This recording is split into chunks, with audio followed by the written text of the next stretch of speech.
Hello and welcome to my channel. Today, I have a special treat for you.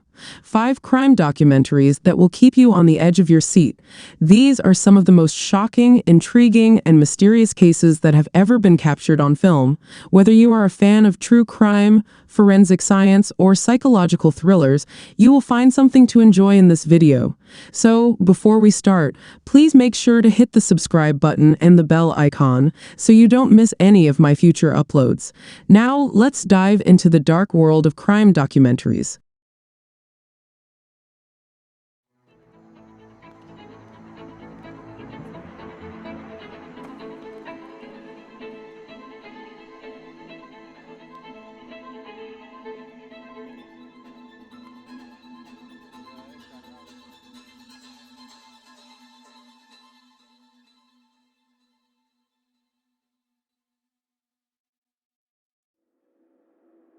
Naomi Smith was a 15-year-old schoolgirl from Nuneaton, Warwickshire. Nuneaton, located in the heart of Warwickshire, England, is a historic market town with a rich tapestry of heritage and contemporary life. Nestled along the River Anker, Nuneaton has evolved from its industrial roots into a vibrant community that blends tradition with modernity. Nuneaton is also known for its parks, such as Riverslea Park and others. Ensuring the safety of children in parks is paramount, and vigilance regarding interactions with strangers plays a crucial role. Parents and caregivers must educate children about the importance of not talking to or accepting anything from unfamiliar individuals. Encouraging a buddy system among children, where they stay together and look out for one another. This enhances their collective safety. Naomi was brutally murdered on the evening of the 14th of September 1995. On the evening of September 14, 1995, Naomi left her home at around 9:45 p.m. to post a letter for her mother at a local postbox, which was about 200 yards from her home, but she never returned. Her father, Brian Smith, who worked as a local taxi driver, went out to look for her at around 11:15 p.m. when he realized that she was 3 hours overdue. He drove to the house of Naomi's best friend, Emma Jones, to see if she was there, but she was not. Emma joined the search, and they drove to the car park of the local recreation ground. Her father and her best friend found her body under a slide in a local playground, where she had been sexually assaulted. Her throat had been and her genitals with a knife. The investigation was led by Detective Superintendent Tony Bayliss of the Warwickshire Police Force. He collected evidence from the crime scene, interviewed witnesses, and conducted mass DNA screening of over 2,000 men in the area. He also arrested and released several suspects. They also received several anonymous phone calls, which gave them clues about the killer, until they finally charged 19-year-old Edwin Hopkins with the murder of Naomi Smith on the 18th of November 1995. Hopkins was a local resident who lived near the playground where Naomi was killed, local drug dealer and petty criminal who lived near Naomi's home. He was also known to have a history of animal cruelty and a fascination with knives. He had also been seen near the postbox where Naomi had gone on the night of her murder. He had also expressed a sexual interest in Naomi, but she had rejected him. He grabbed Naomi as she walked to the postbox and dragged her to the playground, where he and killed her. He then left her body there and went back to his home, where he washed his clothes and burned his shoes. He denied any involvement in the crime, but his DNA matched the semen found on Naomi's body and clothing. He also had scratches on his face and hands that were consistent with a struggle. Hopkins was tried at Birmingham Crown Court in January 1997. The prosecution presented forensic and circumstantial evidence that linked him to the murder. He pleaded not guilty and claimed that he had an alibi. However, the prosecution presented strong evidence against him, including DNA, blood, and fiber matches, as well as his own confession to his little sister. The defense argued that Hopkins was innocent and that the DNA evidence was unreliable and contaminated. They also suggested that Naomi had been killed by someone else who had a grudge against her or her family. The jury deliberated for 6 hours and found Hopkins guilty of the murder of Naomi Smith. He was sentenced to life imprisonment with a minimum term of 18 years. The judge described him as a cold-blooded and sadistic killer who had shown no remorse for his actions. He also praised the police for their meticulous and painstaking investigation. Hopkins appealed his conviction in 1999, claiming that he had received an unfair trial and that the DNA evidence was flawed. However, his appeal was dismissed by the Court of Appeal, which upheld his conviction and sentence. The judges said that there was overwhelming evidence of his guilt and that the DNA testing was sound and reliable. The murder of Naomi Smith shocked and saddened the community of Nuneaton. Her parents, Brian and Catherine Smith, were devastated by the loss of their daughter and the horror of her death. They received support from their friends, neighbors, and the public. They also set up a memorial fund in Naomi's name to help other victims of crime and violence. Naomi's death also raised awareness of the dangers of sexual predators and the need for better protection of children and women. Her case was featured in several documentaries and books that explored the issues of crime, justice, and DNA evidence. Her case was also compared to other similar cases of young girls who were killed by strangers, such as Sarah Payne and Millie Dowler. Her family said that Naomi was a wonderful girl, who had a bright future ahead of her, and who deserved to live her life to the fullest.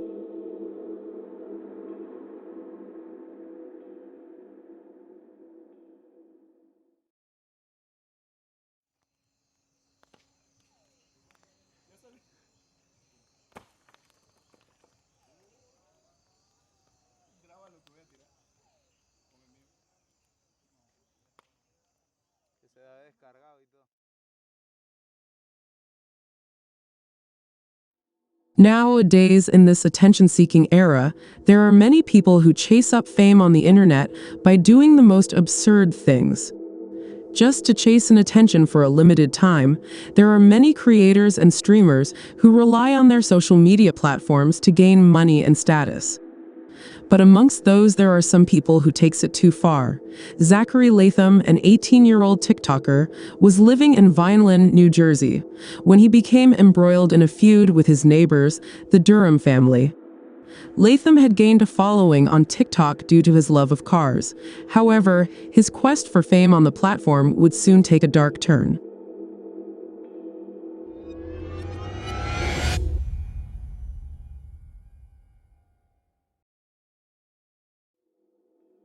By going through his TikTok, he seemed a very spoiled boy, posting about his cars addiction and disturbing other neighbors by noise just to gain views. He also had a wife named Sarah. A dispute which began in April 2020 when Catherine Durham, the mother in the neighboring family, confronted Latham about his reckless driving on their street in front of her house. Latham filmed the exchange and uploaded the video to TikTok, referring to Catherine as a Karen. What are you gonna do, Karen? That's not my name, so get my name straight. Go ahead. You okay, Karen? Go ahead, get my tag. This video garnered over 3 million views and helped Latham gain over 40,000 followers. He was troublesome to his neighbors, as he frequently disturbed his neighbors and troubled them in the past years. In addition, Latham reportedly harassed his neighbor's wife and attacked his neighbors with abusive words. A knife, dude, you better play.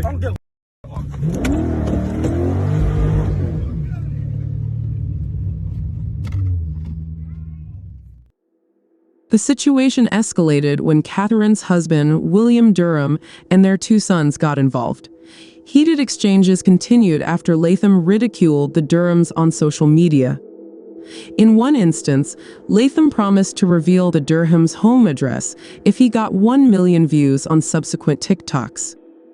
In another video, Latham is seen holding a gun with the caption, "This is how you handle neighbors." And this video was deleted by him afterwards. One day, he also tried to run over his car on one of Durham's sons while the boy was biking down the street. Latham hit him on purpose with his car and ran away. Despite the Durham family's attempts to contact authorities about Latham's alarming antics, they received no help. The police departments and authorities told they couldn't sign a complaint against Latham right away because courts were closed due to the COVID pandemic. The family also reached out to Vineland acting police chief. The officer said that he will discuss cyber harassment charges with the prosecutor's office, but the Durham's family never heard any update, and the time went by. On May 4, 2020, the dispute culminated in a tragic event. Latham's wife, Sarah, recorded the fatal stabbing of William Durham, the father of the neighboring family.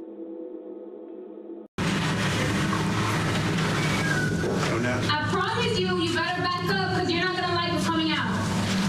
I promise you. No. No.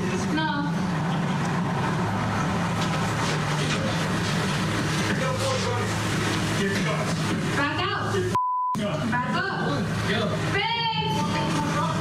Get off of my property. Oh, you got a job? You got me? You got me? Get off the property. Get off of the property. The video begins with William and Gage Durham, the sons, riding their bikes up to the Latham property, followed quickly by their father in his truck. Sarah, who was recording from behind the camera, yells at them saying, "I promise you, you better back up because you're not going to like what's coming out." Then Sarah shouts at three of the people who were quickly walking towards the Latham's garage to back up. Sarah then calls for Latham, who comes out. As the fight occurred, unfortunately, Latham was carrying a 4-inch knife and a stun gun, which he was shooting upon the approaching men.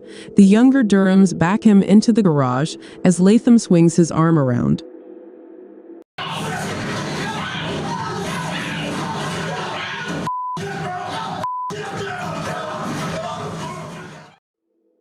Both Sarah and her husband yelled at them to get off their property.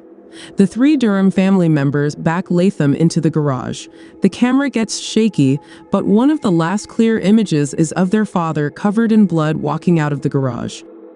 He was severely bleeding by the knife attacks, which Latham inflicted on him right on his chest. Although Latham took a good beating, but the man of Durham's family, William T. Durham, died due to the blood loss. Following the incident, Latham was arrested and charged with second-degree reckless manslaughter, aggravated assault, and weapons offenses. Prosecutors believe that Latham allegedly killed his neighbor for TikTok fame. However, Latham continuously argued that he acted in self-defense. His trial began on March 30, 2023. Despite the serious charges, Latham was released from prison in May 2022 and was expected to face charges later that year. The event was explained in extended detail that he stabbed William Durham Sr. in the chest, puncturing his heart. Latham also stabbed William Durham Jr., their son, in the back and shocked Catherine Durham, their mother, with the stun gun. Latham's wife, Sarah, who was pregnant at the time, also joined the fight and hit Catherine Durham with a baseball bat. William Durham Sr. died shortly after being taken to a hospital. Sarah was not charged with any crime, but she was named in a civil lawsuit filed by the Durham family against the Lathams. In a surprising turn of events, a jury acquitted Latham on all charges, including second-degree manslaughter, weapons offenses, and aggravated assault. The judge, Superior Court judge, noted after the verdict that there were no winners in this case. Zachary Latham, who was acquitted in the fatal stabbing of his neighbor, is currently jailed in Florida.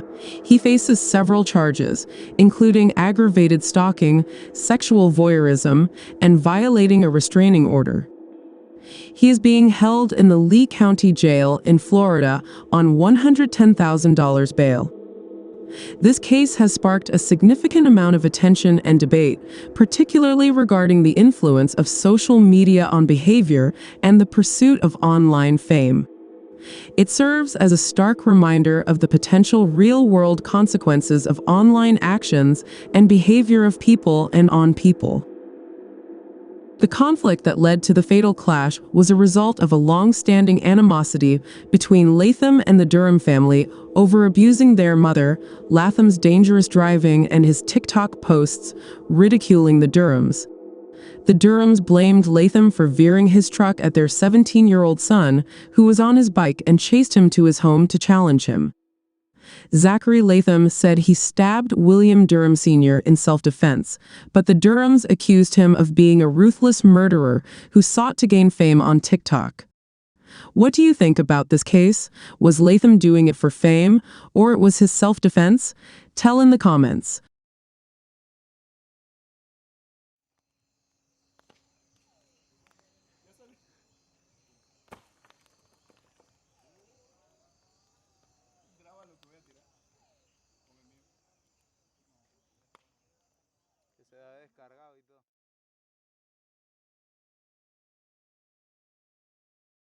Monica Birrell was a 26-year-old woman who had a passion for dancing and a desire to pursue her dream in New York City. She was born in Switzerland and grew up in a small town near Zurich. She studied ballet and modern dance at the Zurich Opera House and later at the Martha Graham Center of Contemporary Dance in Manhattan. She also worked as a dancer at Billy's Topless, a club in the East Village where she earned money and met new people. She was described by her friends as a friendly, outgoing, and adventurous person who loved music, art, and traveling. She had a tattoo of a rose on her ankle and a piercing in her nose. She lived in a small apartment at 700 East 9th Street, near Avenue D, in the Lower East Side of Manhattan. This was a rough and poor neighborhood in the late 1980s, plagued by drugs, crime, and homelessness. It was also a vibrant and diverse community where artists, musicians, activists, and immigrants coexisted. The area was known for its nightlife, street art, and political protests, especially in Tompkins Square Park, where many homeless people camped out.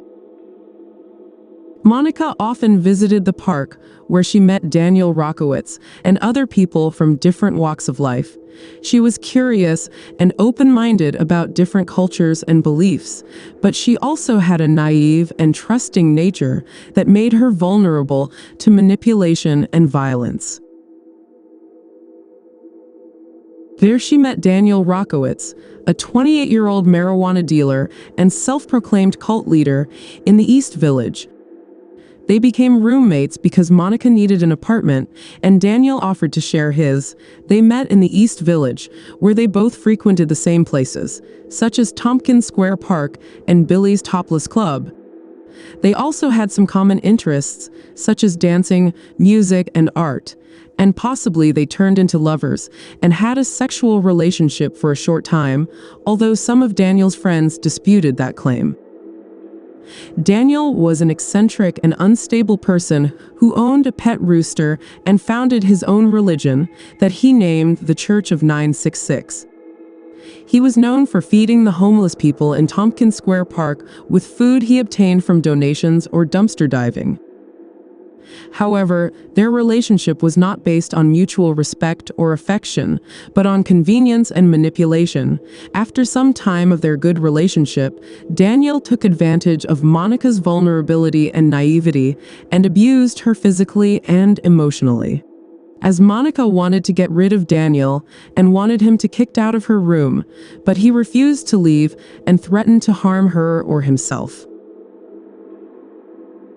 Daniel threatened to kill Monica or himself if she tried to end their relationship.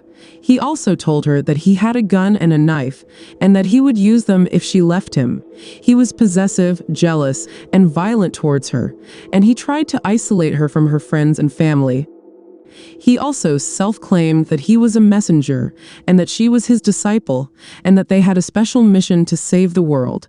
He used fear, intimidation, and manipulation to keep her under his control. On August 19, 1989, Daniel and Monica had a huge argument in their apartment because Daniel called someone to get rid of Monica and to throw her out, but the scene turned into a mess and a fight broke out. After a while between the argument, Monica turned back to walk away and Daniel grabbed her neck with a wire, strangled her to death, and then her body in the bathtub. He opened her body, slashed the ribcage open, head and arms, placed her head into a boiling pan while the body was in bathtub fully cut open. The insanity was brutal, and it became even more brutal when he boiled her remains and stored some of them in a locker at the Port Authority bus terminal. He also made soup from her brain and served it to the homeless people in the park, while claiming that he was a cannibal. He bragged about his crime to some of his acquaintances, who initially did not believe him or were too afraid to report him. It took a month for the police to discover what had happened after one of Daniel's friends went to the authorities. As he had been bragging to many people about killing and dismembering Monica and even serving her brain soup to the homeless in the park. This led police to the locker where he had stored her skull and teeth. He was arrested and charged with murder. He pleaded not guilty by reason of insanity, saying that he was possessed by the devil and that Monica was a witch who had cast a spell on him. He also said that he was following the instructions of his rooster, who was the reincarnation of his dead mother. His trial lasted for 4 months and was marked by bizarre and gruesome testimonies. The jury found him not guilty by reason of insanity, and he was committed to the Kirby Forensic Psychiatric Center on Ward's Island, where he remains to this day.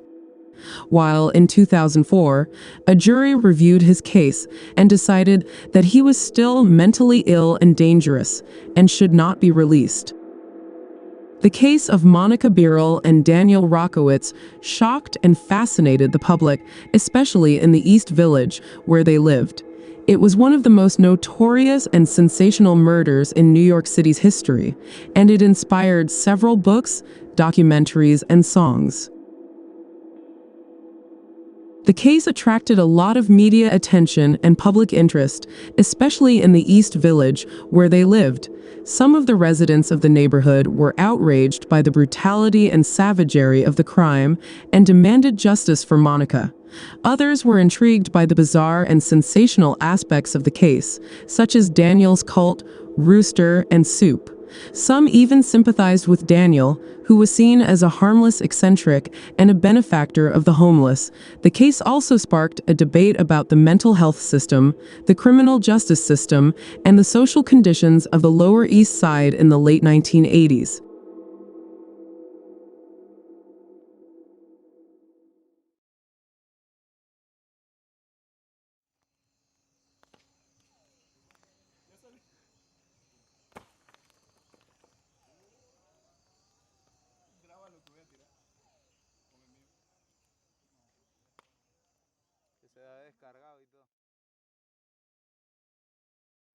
Japan has one of the lowest crime rates in the world, considered by many to be one of the safest countries in which to live.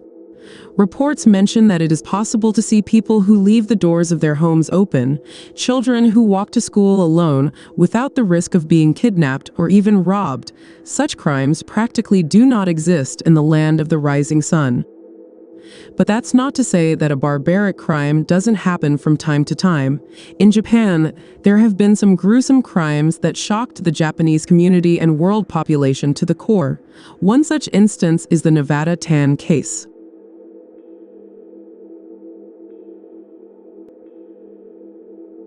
Natsumi Tsuji was born on November 21, 1992. And at the age of 11, she was already featured at the Okubo Elementary School of Sasebo. She was an intelligent student with high grades, and she had an IQ of 140. At Okubo Elementary School, there was another girl studying in Natsumi's class. Her name was Satomi Mitarai. According to some sources, Mitarai was a bright and cheerful student who enjoyed drawing and singing. She was popular among her classmates and had many friends. She was also good at academics and sports and had a talent for playing the piano. The two had been friends for several years and were always seen together. According to some sources, the friendship between Satomi Mitarai and Suji Natsumi was based on good aspects, such as they shared classes at school and were playmates. They were both in art class together, played basketball together, shared a group diary, and would pass notes to each other on a homepage bulletin board. Also, they had been close friends since kindergarten and often spent time together outside of school. After the time passed, their friendship started turning into hatred towards each other due to popularity. Natsumi was already getting involved in violent Japanese films. She was influenced by violent manga and video games, and the horrible thoughts which already emerged that she wanted to see what it was like to kill someone. She was increasingly distancing herself from her studies and withdrawing from her studies. She created a web page exclusively dedicated to the world of terror, extreme violence, violent sexual imagery, and gore, entitled to Mutilations, Blood, and Eschatology, remembering that she was only 11 years old.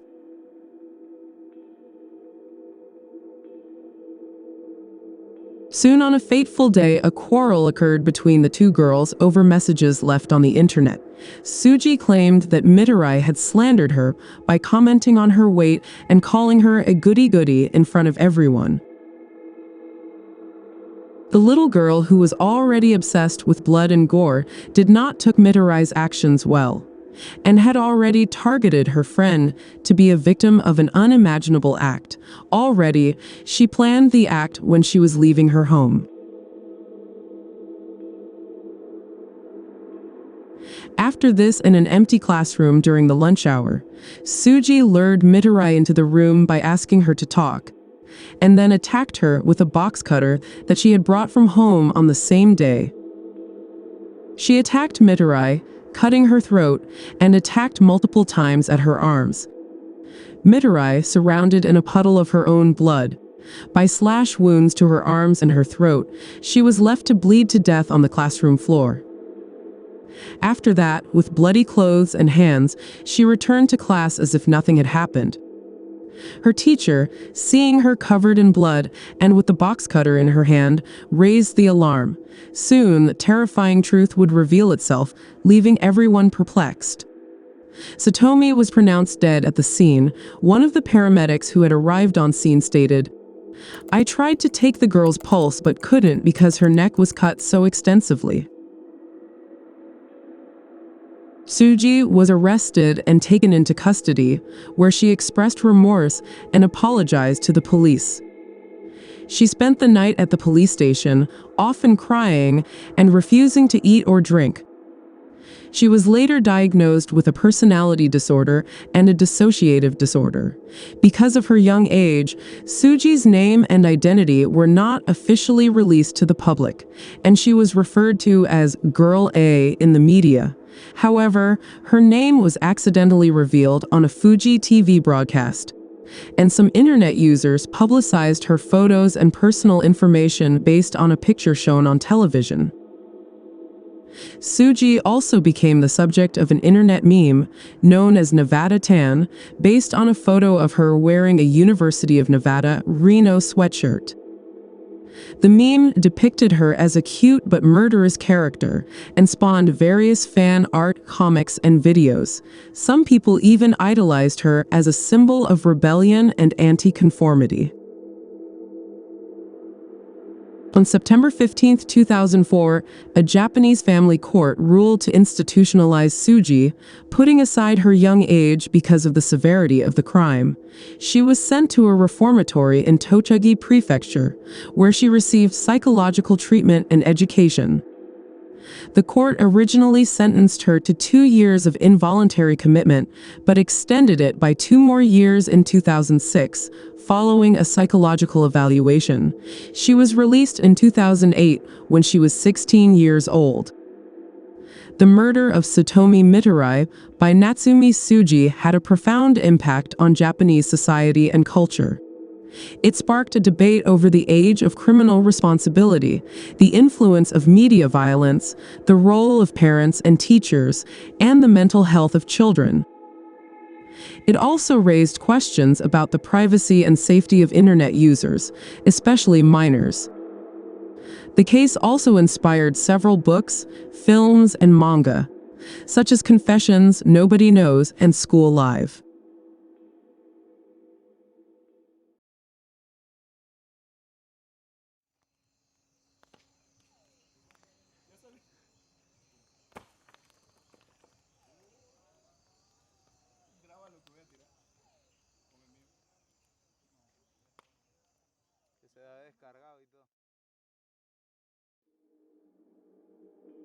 Seth Gonzalez was born in 1980 in Baguio, Philippines, to a locally prominent family. His father, Teddy, was a lawyer, and his mother, Loiva, was a homemaker. They had another child named Claudine. She was born in 1983. After the 1990 earthquake destroyed their home and business, the family emigrated to Australia, where Teddy requalified as a lawyer and set up a successful law firm. Seth Gonzalez was described as a quiet and obedient child who did well in school and wanted to be a musician. He attended Parramatta Marist High School, which was a prestigious Catholic school, and was active in the choir and drama club. He had a close relationship with his sister, who looked up to him and shared his interests. However, Seth Gonzalez also had a dark side. He was obsessed with money and material possessions and resented his parents' strict expectations and rules, as his parents wanted him to study hard and become a lawyer. He lied about his academic performance, his relationships, and his activities.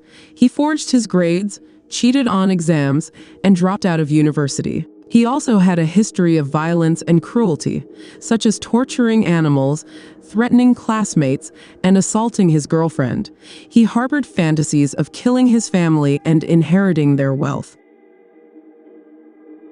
The relationship between Seth Gonzalez and his family deteriorated over time as his parents discovered his lies and failures, and his sister exposed his secrets.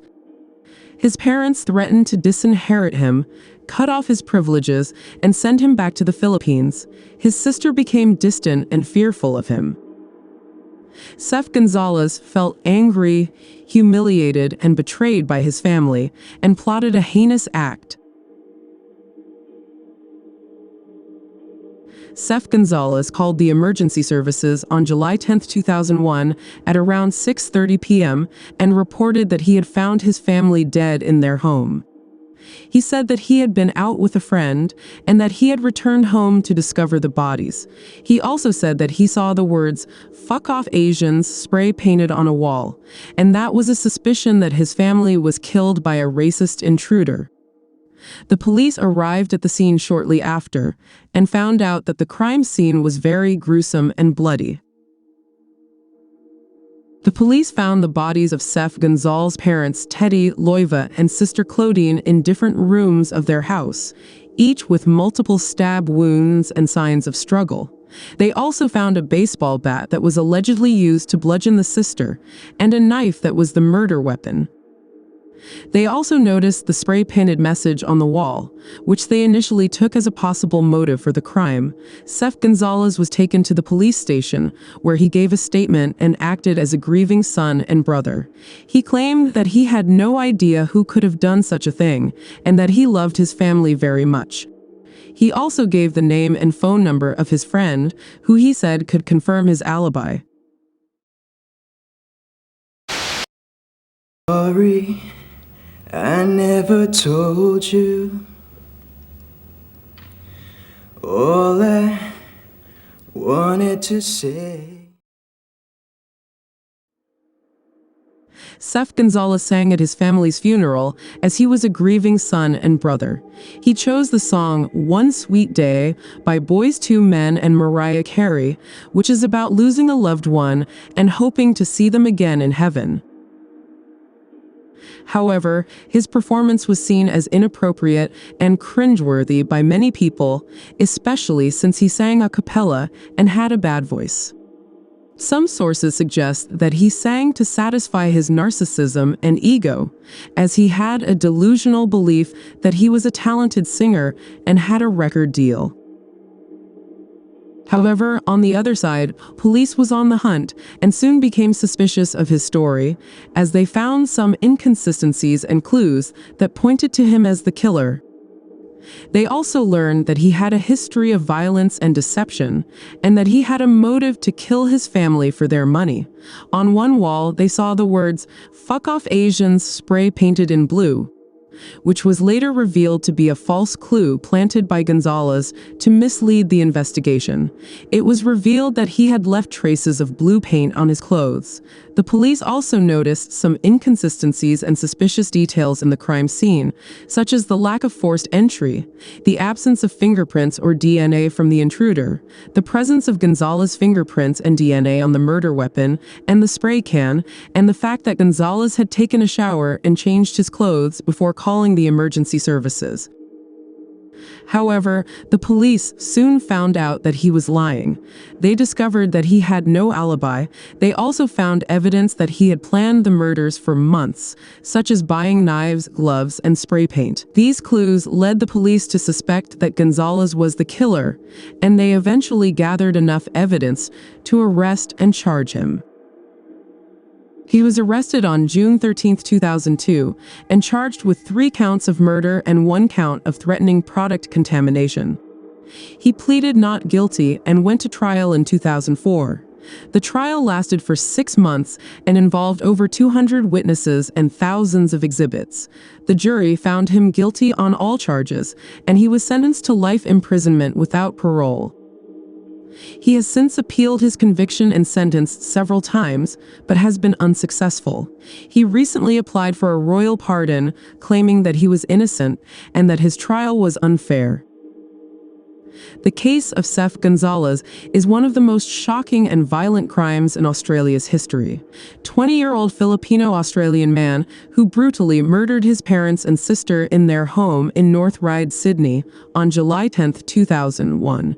He stabbed his father, mother, and sister multiple times with a knife and also used a baseball bat to bludgeon his sister. He then spray-painted the words, "Fuck off Asians," on a wall to make it look like a hate crime. He claimed that he was out with a friend when the murders happened and that he discovered the bodies when he returned home. He called the emergency services and pretended to be horrified and distraught. However, the police soon became suspicious of his alibi and his behavior. They found evidence that he had planned the murders for months, motivated by his desire to inherit the family's assets and his resentment towards his parents' strict expectations. He had also tried to contaminate food products in supermarkets with cyanide and threatened to kill more people unless he was paid a ransom. One of them was his aunt. He was arrested and charged with 3 counts of murder and 1 count of threatening product contamination. The case of Seth Gonzalez has attracted a lot of media attention and public interest, as well as academic and legal analysis. It has also led to changes in the law regarding the disclosure of information about the history of a property, as the house where the murders occurred was sold without informing the buyers of what had happened there. The case has also raised questions about the issues of immigration, identity, culture, family, and violence in the Australian society.